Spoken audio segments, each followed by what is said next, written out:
வெம்பாடுபட்டு விளைய வைக்கிற ஒரு நெல்லை, வேளாண்குடி மகன் விளைய வைக்கிற நெல்லை கொள்முதல் செய்து ஒரு சேமிப்பு கிடங்கில் சேமிக்க வக்கற்ற இந்த அரசுகள், வீதியிலே போட்டு முளைச்சு வச்சு வீணடிக்கிற இந்த அரசுகள், டாஸ்மார்க் சரக்கை, சாராயத்தை வந்து பத்திரமாக ஒரு குளிரூட்டப்பட்ட அறையில் வைத்து அதற்கு வாயிலிலே காவலர்களை காவலுக்கு வைத்து கண்காணிப்பு கருவி சிசிடிவியை போட்டு எவனும் திருடி போய்விடக்கூடாது என்று பாதுகாக்கிறது என்றால் இந்த நாட்டை எதை நோக்கி நகர்த்துகிறார்கள் என்று என் அன்பு சொந்தங்கள் சிந்திச்சு பார்க்கணும். இப்போ என்னிலும் இளைய என் தம்பி தங்கைகள் இதை ஆழ்ந்து கூர்ந்து கவனிக்கணும்.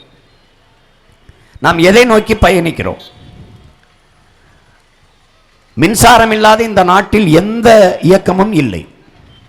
அப்ப அந்த மின் உற்பத்தியை தன்னகத்தை வைத்து தடையற்ற மின்சாரம் தன் நாட்டு குடிகளுக்கு கொடுக்க ஏதாவது ஒரு முயற்சியை நம் அரசுகள் எடுத்திருக்கிறதா என்பதை நீங்கள் கேள்வி எழுப்பி பார்க்கணும். எல்லா மின் உற்பத்தியும் தனியார் முதலாளிகளுக்கு, சூரிய ஒளி, காற்றாலை எல்லாவற்றையும் தனியாருக்கு கொடுத்து விட்டது. ஆனால் ஆபத்தான அணு உலை, அனல் மின்சாரம் இதை அரசு வைத்திருக்கிறது. சூழியலுக்கு, சுற்றுச்சூழலுக்கு எந்த கேடும் வராத சூரிய ஒளி, காற்றாலை மின்சாரம் இதையெல்லாம் தனியார் முதலாளிகளுக்கு கொடுத்து விட்டது. அதுக்கு பல நூறு ஏக்கர் நிலங்களை, விளைநிலங்களை பறித்து கொடுத்து சூரிய ஒளியில் மின்தகடு போடுவது, காற்றாலை மின்சாரத்தை எல்லாம் முதலாளிகளுக்கு லாபம் ஈட்டும் தொழிலாக கொடுத்து அவர்களிடமிருந்து வாங்கி அது விநியோகிக்குது, பகிர்ந்தளிக்குது மக்களுக்கு.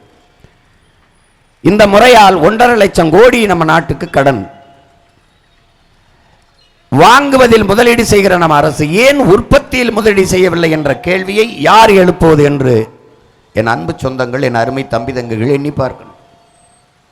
பர்ச்சேஸ், வாங்குவதிலேயே 20,000 கோடிக்கு மின்சாரம் வாங்குகிறார் என்றால் ஒரு அலகு மின்சாரத்திற்கு, ஒரு யூனிட் மின்சாரத்திற்கு 1 ரூபாய் என்று கமிஷன் வைத்தால் கூட